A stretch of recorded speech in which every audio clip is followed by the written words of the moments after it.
Hi Wangshan family, welcome back. Let's start our new chapter. Finally Wangji ने Xianyu केव में उस dangerous शियानयू monster को हराकर उस स्ट्रेचन एमुलेट को हासिल कर लिया था। वांगजी उस केव में ही था और अब वो बाहर आ रहा था। वांगजी जब केव के बाहर पहुंचता है तो जैसे कि उसने सोचा था, बाहर ऑलरेडी हेवन के गार्ड्स खड़े थे और सब वांगजी को शॉकिंगली देख रहे थे। रीज़न ये था कि वांगजी सर से लेकर पाँव तक पूरा ब्लड से कवर था, साथ ही उसकी बॉडी से बहुत ज़्यादा स्मेल आ रही थी। वो स्मेल ऑब्वियसली ब्लड की थी, क्योंकि वो किसी जानवर के पेट के अंदर था, तो उस जानवर का ब्लड और बाकी चीज़ें वांगजी की पूरी बॉडी पर लग चुकी थी। साथ ही वो पूरा ब्लड से कवर हुआ था। हेवन के गार्ड्स वांगजी को वहाँ से फिर से हेवन की तरफ लेके जाते हैं और उसे वीचांसे और कांसे सरन के पास छोड़ देते हैं। वांगजी जैसे ही वहाँ पहुँचा था, वीचांसे और कांसे सरन वांगजी को देखकर डर चुके थे, क्योंकि वांगजी पूरा ब्लड से कवर था। पर बहुत जल्द वीचांसे और कांसे सरन को ये पता चल चुका था कि ये ब्लड वांगजी का खुद का नहीं है, ये उस मॉन्स्टर का है। वीचांसे और कांसे सरन दोनों भी ये जानकर खुश हो चुके थे, क्योंकि इस बार वांगजी भले ही डर्टी था पर उसकी हालत ठीक ठाक थी। उसके पास अभी भी वो एमुलेट था। वांगजी उन दोनों की तरफ देखता है और वो दोनों भी वांगजी की हालत देख सकते थे, इसलिए वांगजी उनसे फिलहाल कुछ भी बातें ना करते हुए सीधा अपने रूम की तरफ भाग जाता है, क्योंकि ऑब्वियसली उसे भी अपनी बॉडी से वो वियर्ड स्मेल आ रही थी और वो फर्स्ट टाइम अपनी ज़िंदगी में इतना ज़्यादा डर्टी हुआ था। तो ऑब्वियस है, एक क्लीन इंसान को अचानक इतना गंदा होना थोड़ा वो अजीब सी फीलिंग दे रहा था। तो वांगजी सीधा वॉशरूम में भाग चुका था। करीबन 6 से 7 घंटे तक वांगजी खुद को घिसता है, क्योंकि उसकी बॉडी से वो वियर्ड और गंदी वाली स्मेल जा ही नहीं रही थी। जैसे तैसे करके वांगजी खुद को फ्रेश करता है और बाहर आता है। प्रॉपरली ड्रेस्ड अप होने के बाद वांगजी वीचांसे और कांसे सरन से मिलने जाता है। वांगजी जो ऑब्वियसली थोड़ा सा इंजर्ड तो था, क्योंकि उस शियानयू ने भी वांगजी की अच्छी खासी बैंड तो बजाई थी, पर वो इतना ज़्यादा नहीं था जितना पहले होके आता था इंजर्ड। इसीलिए वीचांसे और कांसे सरन को राहत थी। कांसे सरन फिर से वांगजी को कुछ मेडिसिन्स और हर्बल टी देती हैं और बाद में वांगजी को रेस्ट करने के लिए भेज देती हैं। वांगजी जो अच्छी तरीके से उस रात रेस्ट करता है। विंग को यहाँ आना अलाउ नहीं था। विंग को फिर से डीमन रेलम में हेवन ने भेज दिया था, ये वॉर्न करके कि वो फिर से वांगजी से नहीं मिल सकता। और इस बार तो विंग खुद ही वांगजी से नाराज़ था, इसीलिए वो भी वांगजी से नहीं मिलना चाहता था, क्योंकि वांगजी ने सबके सामने एक तरह से विंग को रिजेक्ट किया था, ऐसा विंग को लग रहा था। देखा जाए तो वांगजी की बातें सही थी, पर विंग को फिलहाल ये खुद की इंसल्ट लग रही थी, इसीलिए वो खुद वांगजी से नहीं मिलना चाहता था। सो वो भी डीमन रेलम में जा चुका था। वांगजी को इस बात का दुख था, पर वो जानता था कि ये सच्चाई है, क्योंकि वो अपनी तरफ से विंग को कोई भी गलत होप नहीं दे सकता। ऑब्वियसली वो विंग से प्यार करता है, पर वो इतना खुदगर्ज नहीं हो सकता कि सिर्फ अपने प्यार के लिए वो विंग की पूरी लाइफ को अंधेरे में ढकेल दे। इसीलिए उसका ये डिसीजन भले ही आज गलत था, पर कल के लिए बिल्कुल सही था। नेक्स्ट डे मॉर्निंग, वांगजी वीचांसे और कांसे सरन फिर से हेवन लॉर्ड के सामने थे। वांगजी उस स्ट्रेचन एमुलेट को सबमिट करता है। सच में हेवन लॉर्ड वांगजी के इस बहादुरी को देखकर बहुत ज़्यादा इम्प्रेस हो चुके थे और वो फाइनली अब वांगजी को लास्ट टास्क देते हैं, जो प्योर सोल से फाइट करने का था। वांगजी इस टास्क के लिए मान चुका था और वांगजी नेक्स्ट टाइम जब अपनी आइज़ ओपन करता है तब वो एक आइस कैसल में था। ये पूरा कैसल शाइनी आइस से बना हुआ था। हर तरफ ऑब्वियसली आइस होने की वजह से सर्दी थी। वांगजी को थोड़ी सी ठंड लग भी रही थी, पर उसे ऑब्वियसली ठंड की आदत थी, क्योंकि वो गूसू जैसे ठंडे इलाके में रहता था, इसीलिए ये ठंड बियरेबल थी उसके लिए। वांगजी जब उस कैसल को एक्सप्लोर कर ही रहा था तभी उसे अपने पीछे से कुछ नॉइजेस सुनाई देने लगती हैं। वांगजी जैसे ही उस डायरेक्शन में देखता है वो देखता है कि एक फुल्ली वाइट धुंध उसकी तरफ बढ़ रही है जिसकी सिर्फ आइज नज़र आ रही है जो क्रिस्टल ब्लू कलर की है और बहुत ज़्यादा शाइन कर रही है। वांगजी समझ चुका था कि ये प्योर सोल है। वो सोल वांगजी के बहुत करीब आ चुकी थी और वो दोनों भी एक दूसरे के सामने थे। वो सोल वांगजी को देख रही थी और वांगजी उस सोल की आंखों में देख रहा था। वांगजी के हाथ में अभी भी उसकी बीचें थी, भले ही वो पावरलेस थी, पर इसी पावरलेस बीचें से वांगजी ने शियानियू जैसे डेंजरस मॉन्स्टर को हराया था। तो ये तो प्योर सोल है और वो अपने प्यार की ताकत से इसे भी हरा सकता है। यही सोचकर वांगजी उस सोल के सामने था। वो सोल और वांगजी एक दूसरे को ही देख रहे थे, पर दोनों भी बिल्कुल शांत थे। जब बहुत देर तक भी वो सोल वांगजी की तरफ से कोई भी हलचल फील नहीं करती, तब वो सोल वांगजी के आसपास घूमते हुए अपनी स्ट्रॉन्ग वॉइस में कहती है,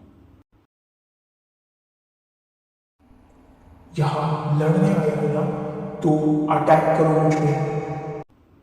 जैसे ही वांगजी ये सुनता है वो वैसे ही फियरलेसली खड़ा होते हुए वो ऑलरेडी खड़ा था तो वैसे ही कहता है, अगर आप जानते हैं कि मैं यहाँ आपसे लड़ने आया हूँ तो आप मुझ पर फर्स्ट अटैक क्यों नहीं करते। जैसे ही ये बात वो सोल सुनती है वो वांगजी के बिल्कुल सामने आकर स्ट्रेट खड़ी हो चुकी थी और वो वांगजी की तरफ देखते हुए कहती है, बंदी तो तुम्हें मुझे बनाना है ना, तो मुझ पर फर्स्ट अटैक तुम करोगे। जैसे ही ये बात वांगजी सुनता है वो उस सोल की आइज में देखते हुए कहता है, मैं प्योर कल्टीवेटर था, भले ही आज मुझ में गोल्डन कोर नहीं है, पर मैं वॉर लॉर्ड रह चुका हूँ।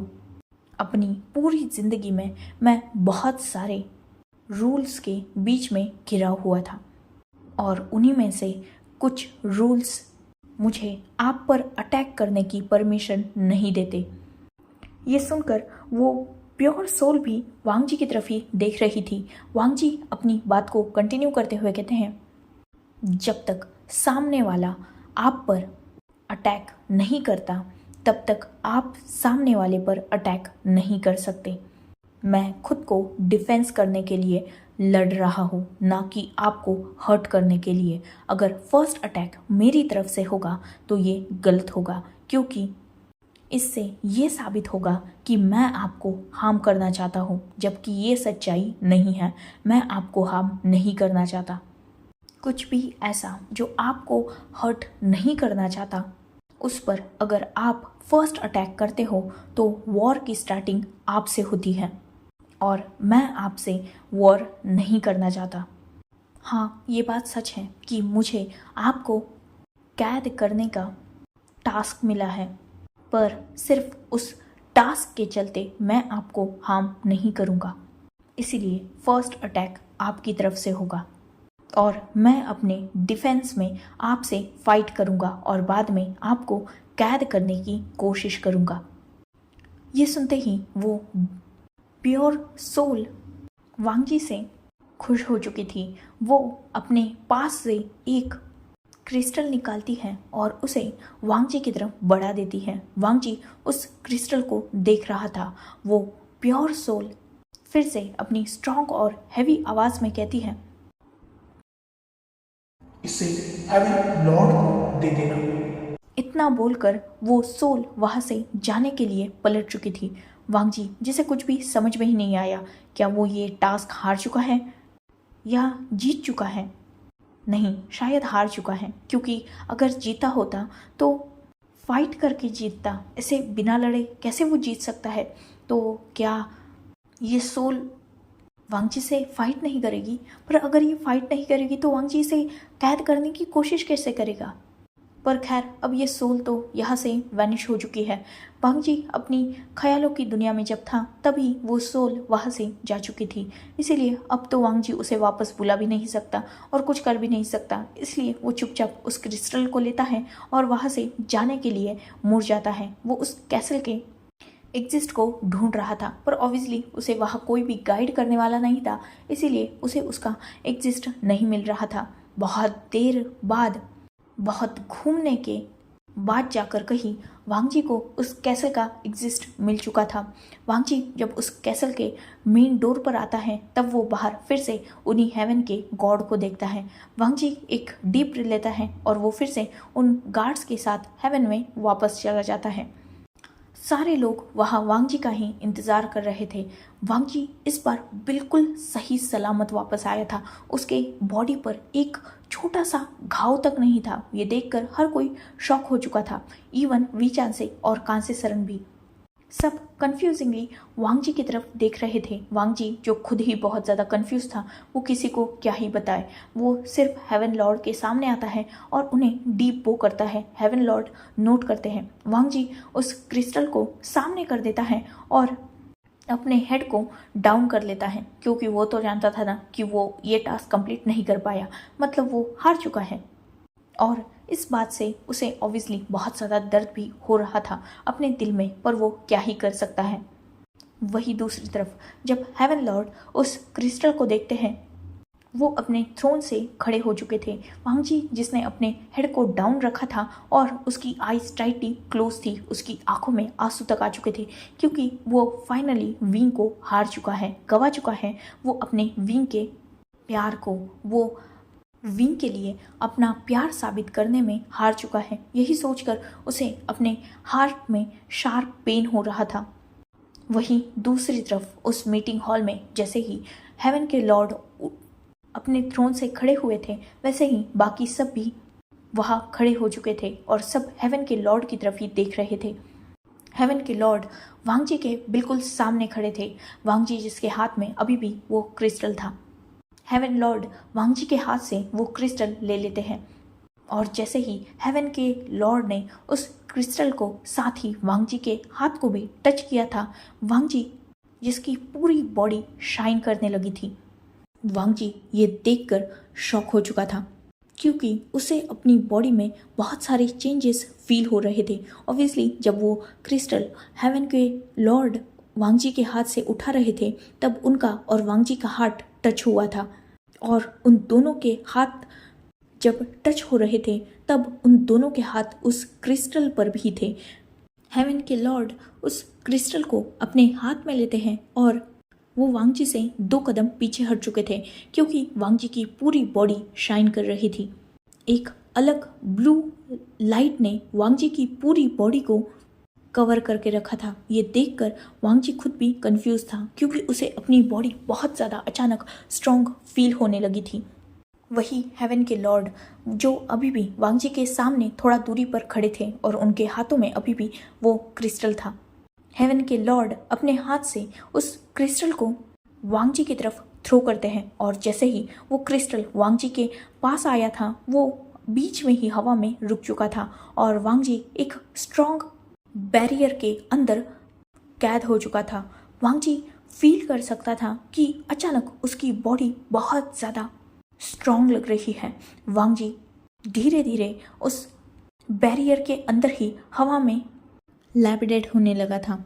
वांग जी उस मीटिंग हॉल के बीचों बीच एक ब्लू कलर के शाइनी बैरियर में हवा में था और वो ब्लू कलर का बैरियर वांग जी को ऊपर उठाए उसकी बॉडी के अंदर एक एनर्जी ट्रांसफॉर्म कर रहा था।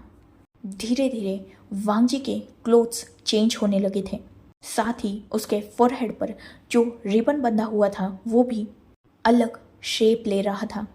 वांग जी जिसकी बॉडी और भी ज़्यादा स्ट्रॉन्ग और मस्कुलर हो रही थी।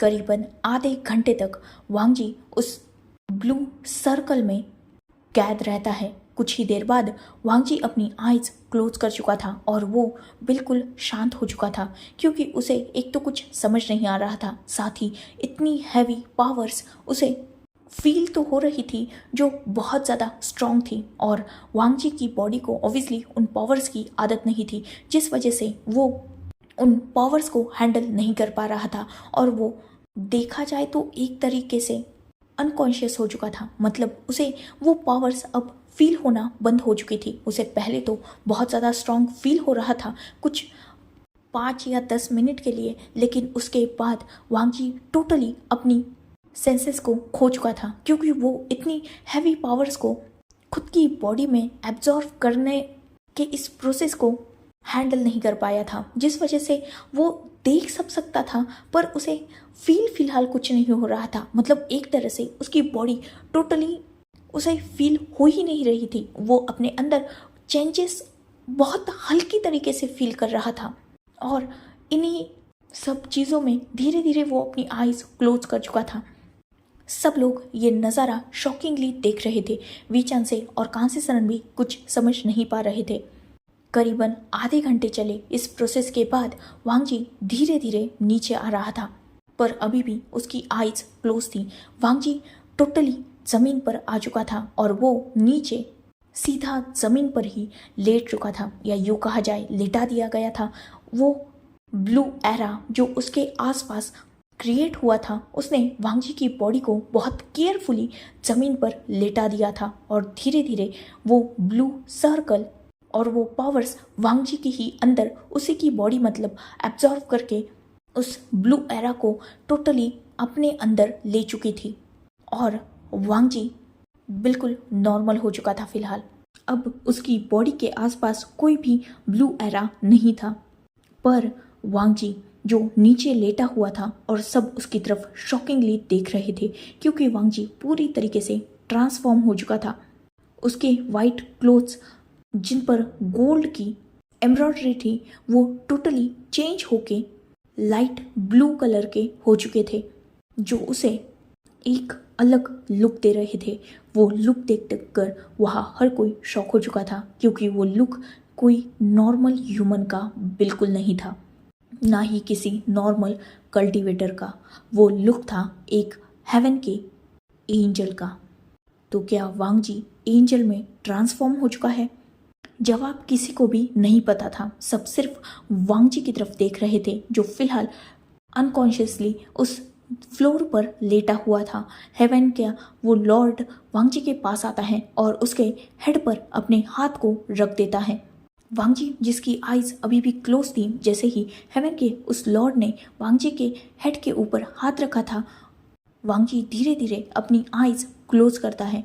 वो हेवन का लॉर्ड वांग जी को उठने में हेल्प करता है। वांग जी उनके सपोर्ट से उठ जाता है। वांग जी खुद अपने क्लोथ्स को देखकर शॉक हो चुका था, क्योंकि उसे कुछ भी समझ नहीं आ रहा था। वांग जी बहुत ज़्यादा स्ट्रॉन्ग भी फील कर रहा था, साथ ही उसे थोड़ा डिजी फील भी हो रहा था, पर उसने खुद को स्ट्रांगली खड़ा तो कर लिया था। ऑब्वियसली उसमें इतनी पावर तो थी कि वो खुद को अपने पैरों पर खड़ा कर सके, उससे ज़्यादा ही थी, पर फिलहाल उन पावर्स के बारे में वांग जी जानता नहीं था, इसीलिए वो हेवन के लॉर्ड की तरफ शॉकिंगली देख रहा था। वांग जी जो हद से ज़्यादा हैंडसम हो चुका था। पहले भी वांग जी की हैंडसमनेस में कोई भी कमी नहीं थी, पर इन आधे घंटे के प्रोसेस ने वांग जी को और भी ज़्यादा हैंडसम कर दिया था। उसका फेस अलग तरह से ग्लो कर रहा था, साथ ही उसकी पूरी बॉडी भी, उसका हानफू बहुत ज़्यादा उस पर जच रहा था। साथ ही वांग जी की बॉडी जो पहले एक कल्टीवेटर की थी, जो एक स्ट्रॉन्ग और मस्कुलर बंदा होने के बावजूद एक नॉर्मल कल्टीवेटर ही था ना, पर फिलहाल उसकी बॉडी उससे कई ज़्यादा स्ट्रॉन्ग हो चुकी थी। वो और भी ज़्यादा अपनी बॉडी को ग्रो फील कर सकता था। मतलब उसे लग रहा था जैसे उसकी बॉडी पहले से भी ज़्यादा और ज़्यादा स्ट्रॉन्ग हो चुकी है। साथ ही उसकी हाइट भी बढ़ चुकी थी, ज़्यादा नहीं पर थोड़ी सी। और इन सब चीज़ों में एक और चीज़ जो वांग जी को और भी ज़्यादा अट्रैक्टिव बना रही थी, वो थी वांग जी का फॉरहेड रिबन। वो एक गजब की शाइन कर रहा था। साथ ही वांग जी के वो लॉन्ग हेयर्स, सच में वांग जी बहुत ज़्यादा हैंडसम लग रहा था। इतना ज़्यादा अट्रैक्टिव कि हर किसी की नज़र उसी पर थम चुकी थी। वांगजी खुद को देख नहीं पा रहा था, पर वो अपनी बॉडी को देख पा रहा था। मतलब जितने हाथ पाँव उसे नज़र आ रहे थे उन्हें देखकर ही वांगजी समझ रहा था कि उसकी बॉडी में बहुत ज़्यादा चेंजेस हुए थे। साथ ही वांगजी एक वक्त पर अपनी आइज़ क्लोज करता है और जब उसने अपनी आइज़ ओपन की थी तब वो शॉक हो चुका था और वो अपने सामने जो हेवन का लॉर्ड था उसकी तरफ शॉकिंगली देख रहा था। ऑब्वियसली हेवन के लॉर्ड के फेस पर एक सॉफ्ट स्माइल थी। हेवन का लॉर्ड जब देखता है कि वांगजी उसी की तरफ देख रहा है, वो अपनी आइज से वांगजी के हाथ की तरफ इशारा करता है। वांगजी जैसे ही ये फील करता है वो तुरंत अपने हाथ की तरफ देखता है जहाँ पे उसकी बी चेन उसके हाथ में शाइन कर रही थी। वांगजी ने जैसे ही उस बी चेन को देखा था वो शॉक हो चुका था, क्योंकि ये उसकी सॉर्ड नहीं है या शायद उसी की सॉर्ड है, पर ये अलग क्यों लग रही है। पहले जो सॉर्ड ब्यूटीफुल वाइट में शाइन करती थी वो आज टोटली लाइट ब्लू कलर में शाइन कर रही है और उस पर सिल्वर का बहुत ब्यूटीफुल वर्क है। ऑब्वियसली वो सॉर्ड अभी भी सील्ड थी। वांगजी उस सील्ड सॉर्ड को देखकर ही शॉक हो चुका था। अब उसे वो सॉर्ड अनसील करनी थी, इसीलिए वो उस सॉर्ड को तुरंत ही अनसील करता है और जैसे ही उसने अपनी सॉर्ड को देखा था वो और भी ज़्यादा शॉक हो चुका था, क्योंकि वो सॉर्ड पहले से ज़्यादा लॉन्ग और स्ट्रॉन्ग लग रही थी। साथ ही उसकी शाइन वो तो सच में सबकी आंखों को चुभ रही थी। मतलब वो होता है ना, अचानक कोई शाइनी चीज़ हमारे आंखों के सामने आ जाए तो ऑटोमेटिकली आंखें रिफ्लेक्शन की वजह से बंद हो जाती है। कुछ ऐसा ही हाल वहाँ सबका था। वो सॉर्ड इतनी ज़्यादा शाइन कर रही थी कि सबकी आंखों में उसकी शाइन चुभने लगी थी। वांगजी खुद उस सॉर्ड को देखकर शॉक हो चुका था। वांगजी फिलहाल अपने टोटल कंफ्यूज स्टेज में था, तभी उसे एक आवाज़ सुनाई देती है। वो तुरंत हेवन के लॉर्ड की तरफ देखता है। हेवन का लॉर्ड वांगजी की तरफ सॉफ्ट स्माइल करते हुए अपनी सॉफ्ट वॉइस में कहता है, पसंद आया ये लुक? वैसे मानना पड़ेगा, एक एंजल के गेटअप में तुम सच में बहुत ज़्यादा हैंडसम लग रहे हो। ये सुनते ही वांगजी शॉक हो चुका था और वो हेवन के लॉर्ड की तरफ देख रहा था। हेवन का लॉर्ड फिर से अपनी बात को कंटिन्यू करते हुए कहता है, हाँ, तुम आज से एक स्ट्रॉन्ग एंजल हो, साथ ही हेवन का एक हिस्सा भी। तुम्हारे अंदर एक स्ट्रॉन्ग गोल्डन कोर है जो तुम ऑलरेडी फील कर चुके हो। अब तुम्हें मैं जो बताने जा रहा हूँ वो बहुत ज़्यादा इम्पॉर्टेंट है, तो ध्यान से सुनना। पहले अपनी सॉर्ड को सील्ड करो। वांगजी तुरंत नोट करता है और वो अपनी बीचेन को सील्ड करता है और उसे स्ट्रांगली अपने हाथ में पकड़ लेता है। हेवन का लॉर्ड वांगजी की तरफ देखकर फिर से अपनी बात को कंटिन्यू करते हुए कहता है, फर्स्ट चैलेंज, हेवन के सबसे स्ट्रॉन्ग वॉरियर्स के साथ फाइट करना तुम्हारी फिजिकल स्ट्रेंथ का इम्तिहान था। सेकंड, तुम्हें ब्यूरल माउंट्स में थ्रो कर देना, वो भी विदाउट वेपन। तुम्हारे सेल्फ कॉन्फिडेंस और तुम्हारी प्योरिटी का टेस्ट था, क्योंकि वहाँ नेगेटिव एनर्जी बहुत ज़्यादा है और अगर तुम प्योर नहीं होते तो वो नेगेटिव एनर्जी तुम पर इफ़ेक्ट कर चुकी होती, पर तुमने वो सक्सेसफुली कंप्लीट किया। थर्ड, तुम्हें बहुत सारी कंडीशंस देना जिसके बदले तुम बहुत सारे ऑप्शंस को अपने सामने पाकर क्या विंग को सेक्रीफाइस कर पाते हो। ये तुम्हारे ग्रीडीनेस का टेस्ट था जिसमें तुमने बहुत सक्सेसफुली रिजल्ट दिया है। फोर्थ, तुम्हें डार्क सोल से फाइट करने के लिए भेज देना, वो भी बिना प्रिपरेशन के। ये टेस्ट तुम्हारे गोल्डन कोर के लिए था। शायद तुम नहीं जानते होगे, पर वो डार्क सोल एक तरह से विंग के एक हिस्से को जो नेगेटिव है, बहुत ज़्यादा डार्क है, जो ईवल है, उसे रिप्रेजेंट करता है। वो डार्क सोल बिना किसी रहम के सामने वाले पर सिर्फ अटैक करती है और उसके अंदर इतनी ज़्यादा नेगेटिविटी और नफ़रत है कि वो सामने वाले को सिर्फ मारना चाहती है।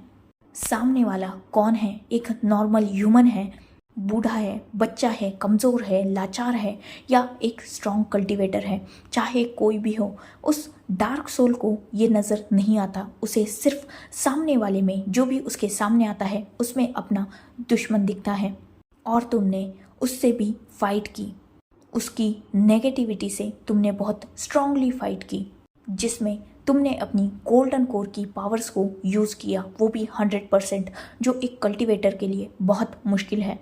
सच में मुझे नहीं लगा था कि तुम उस डार्क सोल से फाइट करके उसे कैद कर पाओगे, क्योंकि ये बहुत मुश्किल है, लगभग नामुमकिन की तरह, पर तुमने इसे पॉसिबल किया।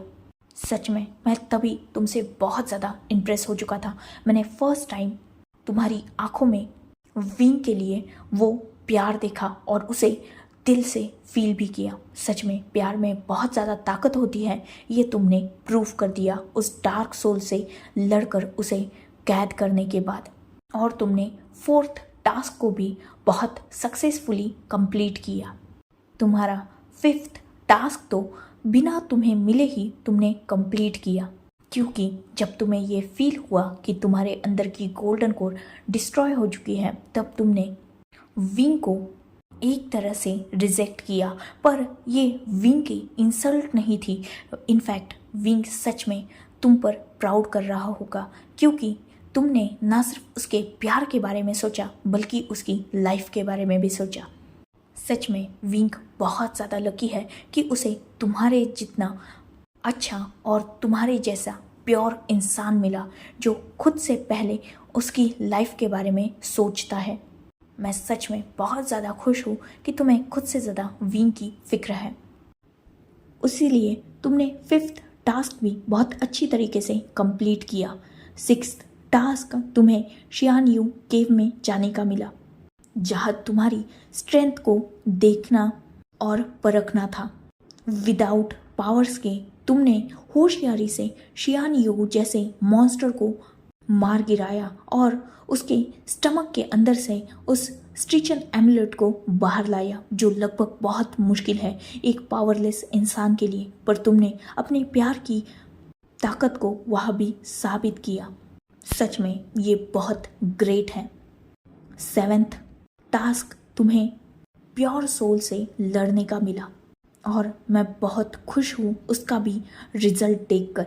तुम्हारे हाथ में जो क्रिस्टल था वो तुम्हारे जीत को दर्शाता था और प्योर सोल ने ही तुम्हें वो सारी पावर्स प्रेजेंट की है। जैसे डार्क सोल विंग के एक रूप को दर्शाती है, वैसे ही प्योर सोल विंग के प्योरिटी को रिप्रेजेंट करती है।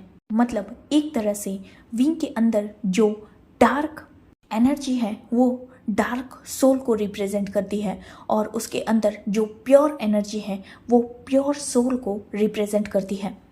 और सच में प्योर सोल पर फर्स्ट अटैक ना करके अपने सिद्धांतों पर चल के तुमने अपनी काइंडनेस और प्योरिटी का एग्जाम्पल दिया है, जिस वजह से तुम ये 7 टास्क कंप्लीट कर चुके हो। मैं जानता हूँ कि 6 टास्क तुम्हारे लिए बहुत ज़्यादा मुश्किल थे, खासकर 5th वाला, जब तुम्हें विंग से दूर होने का डिसीजन लेना पड़ा। पर मैं सच में बहुत खुश हूँ तुम्हें उसमें भी सक्सेसफुली पास्ट होते हुए देखकर। खैर, तुम्हें फ़िलहाल तुम्हारे सारे टास्क कंप्लीट करने की खुशी में रिवार्ड भी मिल चुका है। फ़िलहाल तुम एक एंजल हो जो हेवन का एक हिस्सा है। तुम्हारे पास तुम्हारी गोल्डन कोर भी है और पहले से ज़्यादा पावर्स भी, एक स्ट्रॉन्ग और मस्कुलर बॉडी भी, जो डीमन गॉड के साथ सच में एक बहुत अच्छा पेयर बना सकती है। इन सारे टास्क में जो तुमने दांव पर लगाया उससे ज़्यादा ही तुम्हें मिला है। तुमने कहा था ना, डीमन गॉड के साथ एक नॉर्मल ह्यूमन सूट नहीं करेगा, तो अब तुम डीमन गॉड के एंजल्स हो। मतलब ये सारे टास्क कंप्लीट करके तुमने डीमन गॉड को फाइनली अपने ओमेगा के रूप में एक्सेप्ट करने के सारे स्टेजेस को पार किया है। अब वो डीमन गॉड इस एंजल को मिल चुका है और हेवन तुम्हें अलाउ करता है डीमन गॉड से मैरिज करने के लिए। ये सुनकर वांग जी बहुत ज़्यादा खुश हो चुका था, क्योंकि ऑब्वियसली अब उसके पास गोल्डन कोर थी, अब वो पहले से भी ज़्यादा स्ट्रांग है, तो वो डीमन गॉड को डिजर्व करता है। ऑब्वियसली वो करता है। ये जानकर वांग जी बहुत ज़्यादा खुश हो चुका था, जैसे सच में वो होता है ना, प्यासे को अचानक कुआं मिल जाना, कुछ ऐसे ही हाल फिलहाल वांग जी का था। साथ ही विचांसे और कांसी सरन भी ये जानकर बहुत ज़्यादा खुश हो चुके थे। डीमन गॉड वांग जी की आंखों में वो शाइन देख सकते थे। सॉरी, डीमन गॉड नहीं, हेवन के लॉर्ड। वांग जी हेवन के लॉर्ड की तरफ ही देख रहा था। हेवन के लॉर्ड अपनी बात को कंटिन्यू करते हुए कहते हैं, अब तुम्हारे सामने 2 टास्क है। ये सुनकर वांग जी फिर से अपना फेस उतार चुका था, क्योंकि फिर से उसे टास्क कंप्लीट करने पड़ेंगे।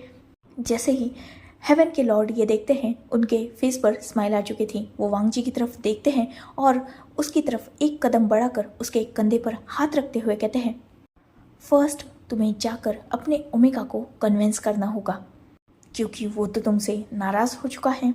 तो जाओ उसके पास और उसे शादी के लिए कन्विंस करो।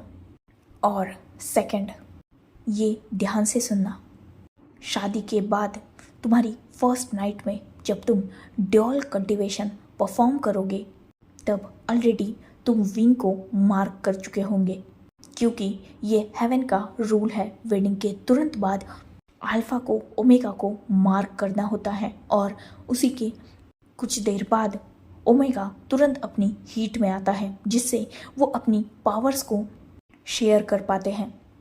तुमने सारी टास्क को कंप्लीट करके एक स्ट्रॉन्ग पावर को हासिल कर लिया है, जो एंजल की है, पर विंग के अंदर डीमन गॉड की पावर्स है। वो सिर्फ पॉजिटिव नहीं बल्कि नेगेटिव एनर्जी को भी कंज्यूम करके बैठा है। इसीलिए जब तुम दोनों ड्यूल कल्टीवेशन परफॉर्म करोगे, तो उसके अंदर की नेगेटिव एनर्जी तुम पर इफ़ेक्ट करेगी।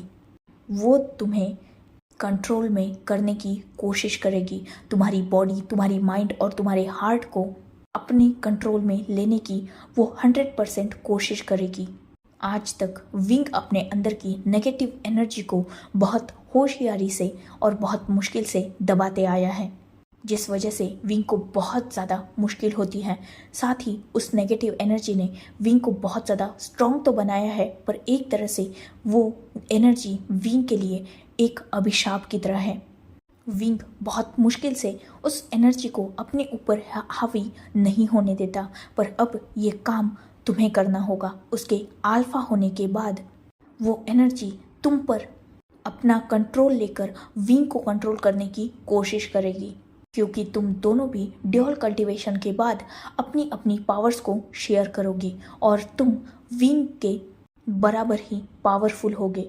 साथ ही तुम एक अल्फा हो, और अपनी अल्फा कमांड जब तुम विंग पर यूज करोगे, तो विंग उस कमांड को डिनाई नहीं कर पाएगा, जिस वजह से तुम एक तरह से भले ही विंग के सामने पावर्स में कमज़ोर हो सकते हो, पर तुम्हारी अल्फा कमांड और तुम्हारे अल्फा होने का वो नेगेटिव एनर्जी फुल्ली फ़ायदा उठाएगी, क्योंकि डीमन गॉड एंजल के सामने स्ट्रॉन्ग हो सकता है, पर एक ओमेगा अपने अल्फा के सामने कभी भी स्ट्रॉन्ग नहीं हो सकता।